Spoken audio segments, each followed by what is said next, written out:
ఆంధ్రప్రదేశ్ కాకినాడ దగ్గర భర్తని చంపేసి భార్యని లొంగ తీసుకోవడానికి ప్రయత్నం చేసి మతం మారమని ఆ కుటుంబం మీద ఒత్తిడి తీసుకొచ్చి చివరికి ఒక కుటుంబం మొత్తం స్వీయ మరణం కావటానికి కారణమైన సాదిక్ను ఎన్కౌంటర్ చేయబోతున్నారు అనే ప్రచారం సోషల్ మీడియాలో చాలా పెద్ద ఎత్తున నడుస్తుంది. ఇదేమీ అఫీషియల్ ఇన్ఫర్మేషన్ కాదు, కానీ సోషల్ మీడియాలో ఈ డిమాండ్ వినపడుతుంది.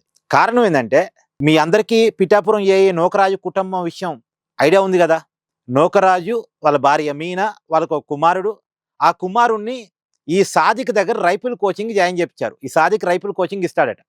ఇతనికి చాలా గోల్డ్ మెడల్స్ ఉన్నాయి, చాలా ప్రతిభావంతుడు, కాదు దారి తప్పాడు. ఈ నూకరాజు గారి భార్య మీనా గారు వాళ్ళ అబ్బాయిని తీసుకెళ్లి ఈ సాదిక్ దగ్గర జాయిన్ చేయించారు. కొడుక్కి కోచింగ్ ఇస్తూ తల్లిని లైన్లో పెట్టే ప్రయత్నం చేశాడు.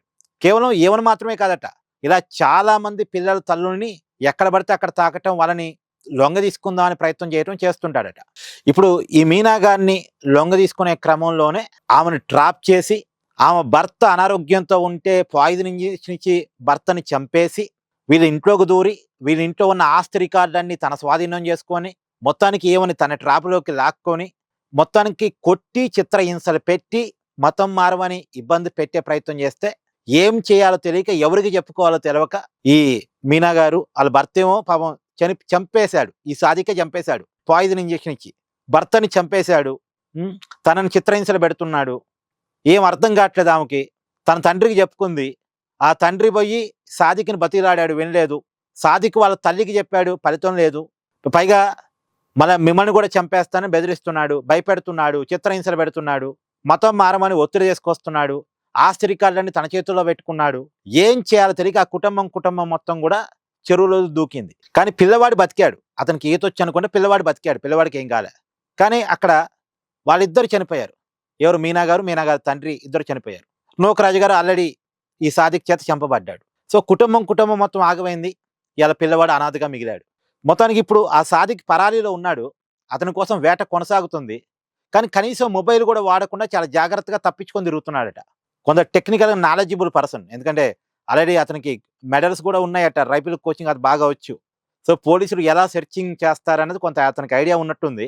తప్పించుకొని తిరుగుతున్నాడు.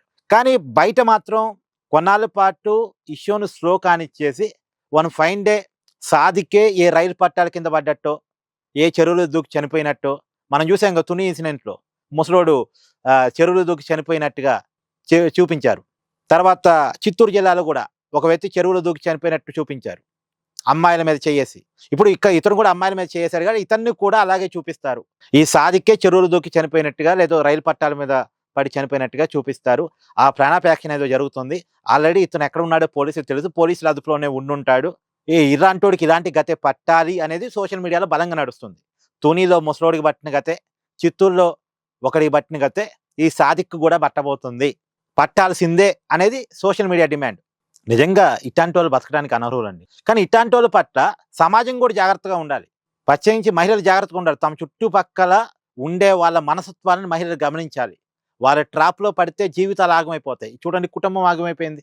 సో వాళ్ళ ట్రాప్లో ఇరుక్కోకుండా చాలా చైతన్యంగా ఉండాలి. అది. Thank you.